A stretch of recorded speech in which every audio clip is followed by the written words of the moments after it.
महाभारत से संबंधित कई लोकप्रिय कथाएं भी मिलती हैं। इसी श्रेणी में एक है जाम्बुल अध्याय, जिसमें द्रौपदी ने अपने सारे राज का खुलासा करती हैं और बताती है कि वे अपने पांचों पति से नहीं बल्कि किसी और से प्यार करती है। आखिर कौन है वो, यह जानने के लिए हमारे चैनल को सब्सक्राइब जरूर कर लेना। आखिर क्या वजह थी द्रौपदी की जो अपने पांचों पति को धोखा दे रही थी? चलिए शुरू करते हैं। द्रौपदी 5 पांडवों की पत्नी थी, लेकिन वो अपने पांचों पतियों को एक समान प्यार नहीं करती थी। वह सबसे ज्यादा अर्जुन से प्रेम करती थी, लेकिन दूसरी तरफ अर्जुन द्रौपदी को वह प्यार नहीं दे पाए क्योंकि वे कृष्ण की बहन सुभद्रा से सबसे ज्यादा प्यार करते थे। एक प्रचलित कथा के मुताबिक पांडवों के निर्वासन के 12वें वर्ष के दौरान द्रौपदी ने एक पेड़ पर पके हुए जामुनों का गुच्छा लटकते देखा। द्रौपदी ने तुरंत ही इसे तोड़ लिया। जैसे ही द्रौपदी ने ऐसा किया, भगवान कृष्ण वहां पहुंच गए। भगवान श्री कृष्ण ने बताया कि इसी फल से एक साधु अपने 12 साल का उपवास तोड़ने वाले थे। द्रौपदी ने फल तोड़ लिया था जिससे पांडव साधु के कोप का शिकार हो सकते थे। यह सुनकर पांडवों ने श्री कृष्ण से गुहार लगाई। भगवान श्री कृष्ण ने कहा कि इसके लिए पांडवों को पेड़ के नीचे जाकर केवल सच वचन बोलने होंगे। भगवान कृष्ण ने फल को पेड़ के नीचे रख दिया और कहा कि अब हर किसी को अपने सारे राज खोलने होंगे। अगर हर कोई ऐसा करेगा तो फल ऊपर पेड़ पर वापस लग जाएगा और पांडव साधु के प्रकोप से बच जाएंगे।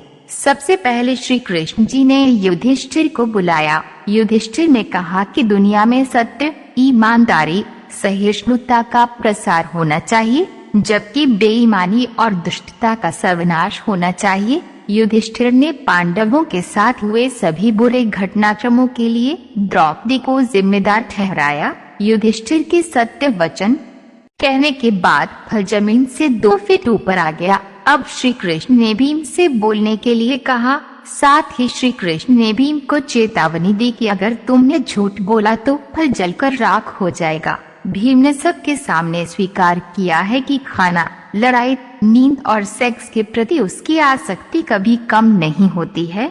भीम ने कहा कि वे धृतराष्ट्र के सभी पुत्रों को मार देंगे। युधिष्ठिर के प्रति उसके मन में बहुत श्रद्धा है, लेकिन जो भी उसके गधे का अपमान करेगा वो उसे मृत्यु के घाट उतार देगा। इसके बाद फल 2 फीट और ऊपर चला गया। अब अर्जुन की बारी थी। अर्जुन ने कहा कि प्रतिष्ठा और प्रसिद्धि मेरी जिंदगी से ज्यादा मुझे प्रिय है।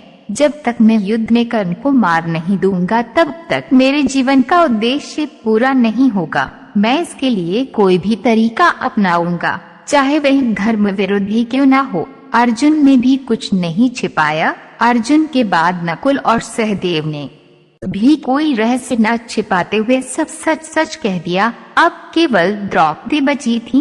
द्रौपदी ने कहा कि मेरे 5 पति मेरी 5 ज्ञानेंद्रियां है, आँख, कान, नाक, मुंह और शरीर की तरह हैं। मेरे 5 पति हैं, लेकिन मैं उन सभी के दुर्भाग्य का कारण हूँ। मैं शिक्षित होने के बावजूद बिना सोच विचार कर किए गए अपने कार्यों के लिए पछता रही हूँ। लेकिन द्रौपदी के ये सब बोलने के बाद भी फल ऊपर नहीं गया। तब श्री कृष्ण जी ने कहा कि द्रौपदी कोई रहस्य छिपा रही है। तब द्रौपदी ने अपने पतियों की तरफ देखते हुए कहा, मैं आप 5 से प्यार करती हूँ, लेकिन मैं किसी 6वें पुरुष से भी प्यार करती हूँ। मैं कर्ण से प्यार करती हूँ। जाति की वजह से उससे विवाह नहीं करने का मुझे अब पछतावा होता है। अगर मैंने कर्ण से विवाह किया होता तो शायद मुझे इतने दुख नहीं झेलने पड़ते। तब शायद मुझे इस तरह के कड़वे अनुभवों से होकर नहीं गुजरना पड़ता। यह सुनकर 5 पांडव हैरान रह गए, लेकिन किसी ने कुछ कहा नहीं। द्रौपदी के सारे रहस्य खुलने के बाद श्री कृष्ण के कहे अनुसार फल वापस पेड़ पर पहुंच गया। इस घटना के बाद से पांडवों को यह एहसास हुआ कि 5 बहादुर पतियों के होने के बावजूद वे अपनी पत्नी की जरूरत के समय रक्षा करने नहीं पहुँचे। जब द्रौपदी को उनकी सबसे ज्यादा जरूरत थी तब वे कभी उसके साथ खड़े नहीं हुए।